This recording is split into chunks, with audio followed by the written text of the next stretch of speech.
आदाब, मैं मुमताज आलम रिजवी और मैं बात करूंगा इसराइल और इसराइल के अंदर क्या हो रहा है। गजा के बारे में तो आप सुनते ही रहते हैं, गजा के बारे में तमाम इंफॉर्मेशन आती रहती है। मैं इसराइल के अंदर की बात करूंगा और ये आपको बताने जा रहा हूं कि आखिरकार रावण ने अपनी लंका जलवा ली। बहुत पहले हमारे प्रोग्राम में जो हमारे एक्सपर्ट हैं फजील अहमद साहब, उन्होंने कहा था कि एक न एक दिन ये जो रावण है, यानी उनका इशारा था नेतन्याहू की तरफ, ये अपनी जिद, अपनी अना की वजह से, अपनी पॉलिटिक्स की वजह से, गंदी पॉलिटिक्स की वजह से ये इजराइल को जलवा देगा। अब आप देखिए कि जो रिपोर्ट आई है इस वक्त और जो इजरायली अखबारात ने लिखा है, उससे साफ जाहिर होता है कि आखिरकार नेतन्याहू ने इजराइल को तबाह कर दिया, बर्बाद कर दिया, जलवा दिया। इस पर हमने फिर एक बार बात की अपने एक्सपर्ट फजील अहमद साहब से और कहा कि आखिरकार रावण ने लंका जलवा ली। क्या है अंदर की रिपोर्ट और क्या इस वक्त की सूरत हाल है, सुनिए। हमने फजील अहमद साहब से इस पे सवाल किया और उन्होंने जो जवाब दिया है, मुलाहिजा कीजिए। जब मैं इजरायली अखबार को पढ़ रहा था और उसमें तकरीबन वही जुमले लिखे हुए थे कि आखिरकार रावण ने अपनी लंका जलवा ली, और उसी पे आज पूरी बात मेरी 45-50 एक घंटे की हो गई, क्योंकि आज वहां के अखबारात ने लिख दिया है कि सबसे निचले पायदान पे इजराइल पहुंच गया, बहुत बड़ी सुनामी आ चुकी है और ये और भयंकर हो जाएगा। तो बिल्कुल तबाही वहां पे जिस तरह से, और सारे जिस तरह से इनके अपने लोग वो सब इनका साथ छोड़ करके सैंक्शन लगाने की बात तक यहाँ पे आ गई है। तो वही बात जो बात कर रहे थे, बहुत बुरा हाल यहाँ पे है। और अभी जिस तरह से 30 मुल्कों के डेलीगेशन पर हमला किया है आईडीएफ ने, इसने और ज्यादा इजराइल को नीचे गर्त में पहुंचा दिया। फजील साहब, आप बहुत याद आ रहे थे कि आखिरकार और आइसोलेशन में चले गए हैं नेतन्याहू, ये अखबारात तमाम लिख रहे हैं, क्या कहेंगे? और वहां के लोगों ने आज प्रोटेस्ट में क्लियर कर दिया है कि ये क्रिमिनल है, नेतन्याहू सरकार क्रिमिनल।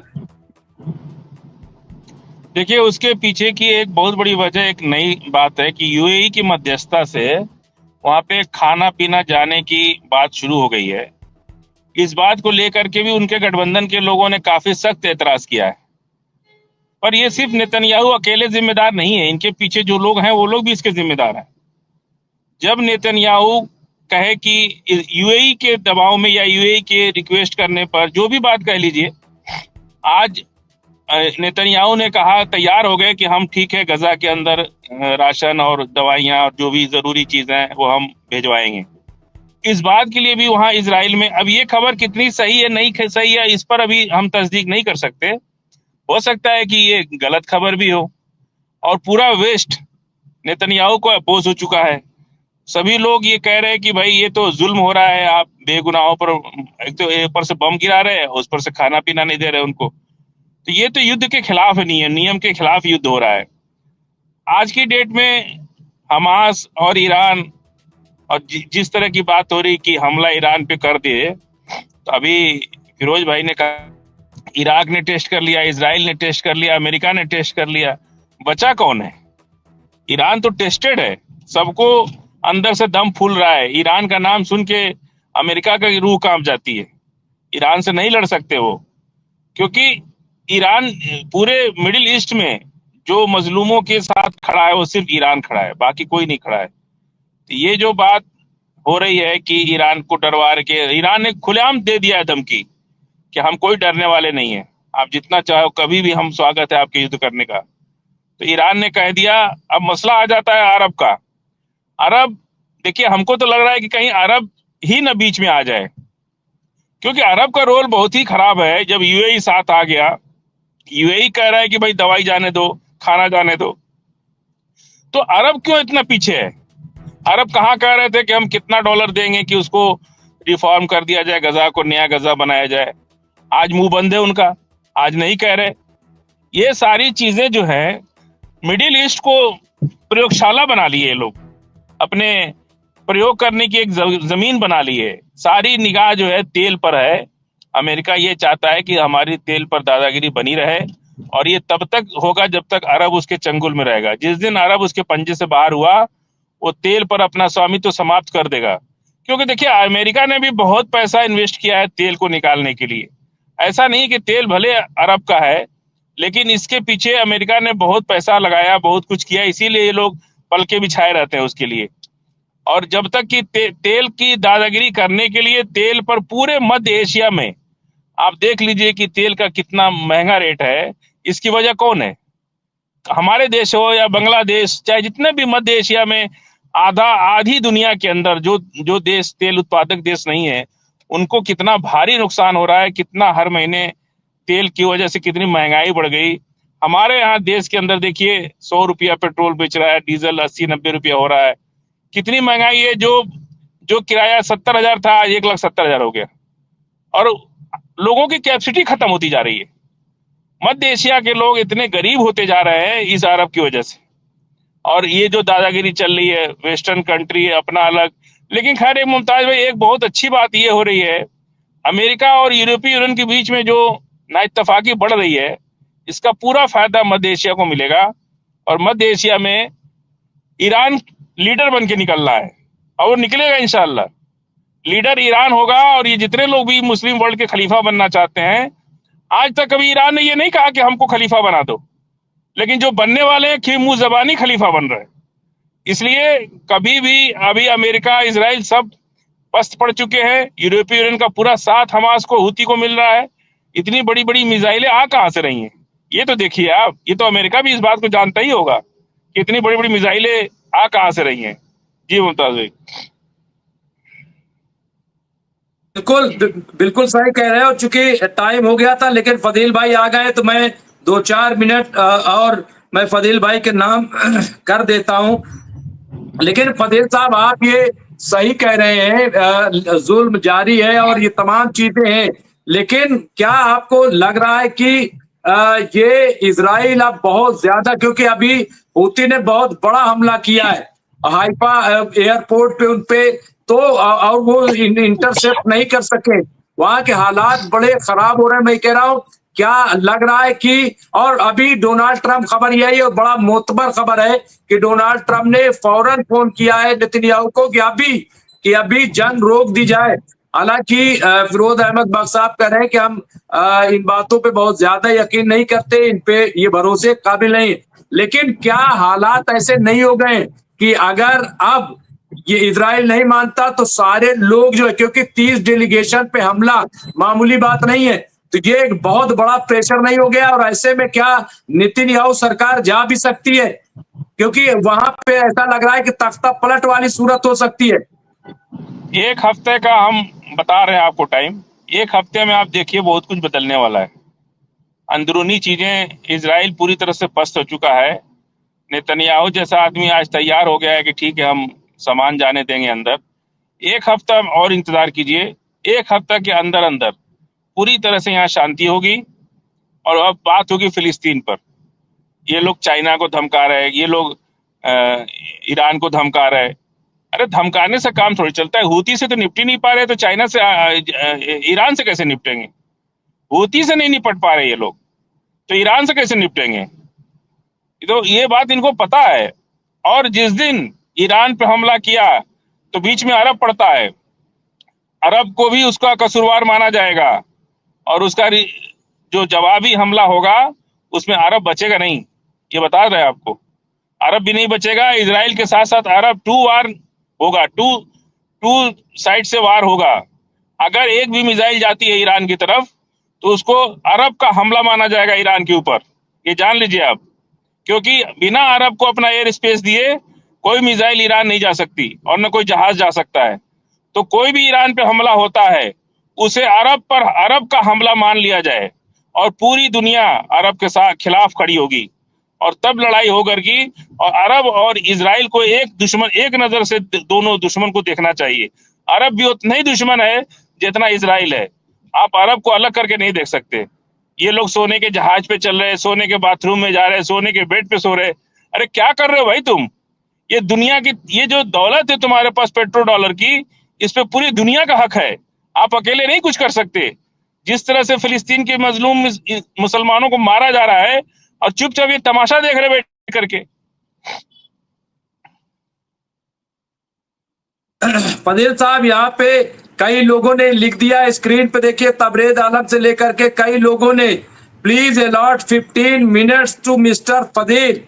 ये देखिए, कह रहे हैं कि भाई 10-15 मिनट जो है फजील अहमद गाड़ी में साहब है को ना दिया जाए। मुमताज भाई, बहुत मुश्किल से हम जुड़े हैं आपसे, अरे क्योंकि कहीं पे हमको भी आप अच्छा थोड़ा लगता है। देर के लिए वो हो जाए। देखिए, अब ये लोग लिख रहे हैं, मैं तो खत्म करने वाला था, और आपको हैरत होगी, आपको सुनने के नहीं लिए नहीं, 17 हम से 41 कंटिन्यू लोग। कर सकते हैं, लेकिन आप थोड़ा तकलीफ होगी क्योंकि मैं सफर में हूँ और गाड़ी नहीं नहीं, में। कोई बात नहीं, अब कोई बात नहीं, कोई बात नहीं। और आज जो है 1741 लोग इस वक्त वॉच कर रहे हैं, देख रहे हैं इस वक्त, और 600 से ज्यादा लोग लाइक कर चुके, तो आज आपके लिए लाइक भी बहुत है। लेकिन मैं इन तमाम चीजों से हट के मैं ये कह रहा हूं, क्या आपको नहीं लग रहा है कि जिस तरह से पूरी दुनिया अब फिलिस्तीन के साथ खड़ी नजर आ रही है, चाहे वो अवामी सतह पर हो या हुकूमती, क्योंकि 27 यूरोप यूनियन के ममालिक उन्होंने बाइकआउट कर दिया है इजराइल का। इसके साथ साथ उन्होंने अब ये कहा है कि हम अमेरिका से भी अलग होने के लिए अब तैयार हैं, हम अमेरिका के साथ रहने वाले नहीं है ऐसे हालात में कि जहां डिक्टेटरशिप हो, तानाशाही हो। ये खबर आ गई है। क्या नहीं लग रहा है कि ये फिलिस्तीन के लोगों की कुर्बानी का असर है कि दुनिया जो है वो जग गई, दुनिया बेदार हो गई? क्या क्या इसको इस तरह से नहीं देखा जाएगा फजील साहब? बिल्कुल, ये तो इतिहास, इससे खतरनाक लड़ाई नहीं हुई आज तक पूरी दुनिया में, जब से कायम हुई। इतनी बर्बरता तो किसी ने नहीं की थी। 52,000 लोगों को मार दिया, और आप 1947 से अगर जोड़ लीजिए तो 3 लाख लोग मर चुके। यासिर अराफात साहब का शहीद हो गए, सद्दाम हुसैन साहब को, गद्दाफी, ये तमाम जब हम बोलते हैं तो इन सारे लोगों को एक साथ मुझे नाम लेना पड़ता है। दुख है कि अगर मुस्लिम जगत, अरब जगत उस वक्त भी जागा होता। सद्दाम हुसैन से और ईरान से 8 साल लड़ाई लड़ा कर रखा, इन लोगों को उठने नहीं दिया। और गद्दाफी को खुलेआम अमेरिका के वाइस प्रेसिडेंट ने कहा कि उसने मेरे खिलाफ बोला और मैंने उसे मार दिया। पूरी दुनिया खामोश होकर सुनती रही ये बात कि गद्दाफी को हमने मारा। ये पूरी दुनिया कैसे सुनती रही? क्या उस तब दुनिया में मुसलमान बादशाह नहीं थे दुनिया के अंदर जो ये बात बोल सकते कि आपने युद्ध अपराध किया है, आप एक राष्ट्र प्रधानमंत्री, राष्ट्रपति को आपने हत्या करा दी, और खुलेआम उसकी आप खुद एक्सेप्ट कर रहे हैं कि हमने मरवा दिया, फिर भी दुनिया खामोश रही। आज 55,000 लोग मार दिए गए इस युद्ध में, फिर भी दुनिया खामोश है। कभी खामोशी हो सकती है, लेकिन किसी बेजुबान, किसी गरीब इंसान की आह जो है ना, वो किसी को जीने नहीं देगी। वो बेगुनाह लोग हैं, वो आम इंसान हैं, उनको सिर्फ जमीन कब्जा करने के लिए आप बमों से मार रहे, मिसाइलों से मार रहे। ये भूल जाएगी क्या? इतिहास लिखा जाएगा, उनके खून से इतिहास लिखा जा रहा है। और नेतन्याहू को भी लोग याद करेंगे दुनिया के अंदर, अमेरिका को भी याद करेंगे। ये बात नहीं है कि कोई भूल जाएगा। और आज यूरोपीय यूनियन में जो दरार पड़ गई, आज अमेरिका के हाथ से 44 देश निकल रहा है। ये किसकी? ये बद्दुआ है फिलिस्तीन के मुसलमानों की। ये बद्दुआ है जो उनके देश से, उनके हाथ से ये 44 देश जो दुनिया पर राज कर रहे थे, आज अमेरिका से खिलाफ हो गए हैं। इसलिए जो है ये अमेरिका अलग थलग पड़ रहा है। और एक रोकूंगा यहाँ पे, एक बहुत बड़ी बात, वरना वो मैसेज निकल जाएगा।